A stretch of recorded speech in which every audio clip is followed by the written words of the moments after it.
माझे नाव श्री मनीष काबले. मी आज तुम्हाला एक कविता म्हणून दाखवणार आहे. कवितेचे नाव आहे रानपाकरा रोज सकाळी येशी माझ्या घरा. गाणे गाऊन मला उठविशी मित्र जीवाचा करा. शरीर निसर शोभे झालं टिक्क्यांची त्यावरी. सतेचं डोळे चमचम करती जणू रत्न गोजिरी.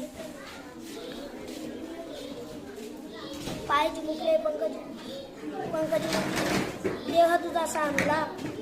आपाटा बाळातून कैसे उडता येते तुला.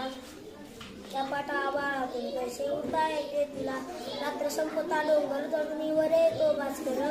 रात्र संपता डोंगर चढून वर येतो भास्कर. तुही त्याच्या संगे येशी गात गात सुस्वर. तुही त्याच्या संगे येशी गात गात सुस्वर. तुझ्यासारखे जावे वाटे उडत मजेनेवरी. तुझ्यासारखे जावे वाटे उडत मजेनेवरी. नेशील कामच तुझ्या विराडी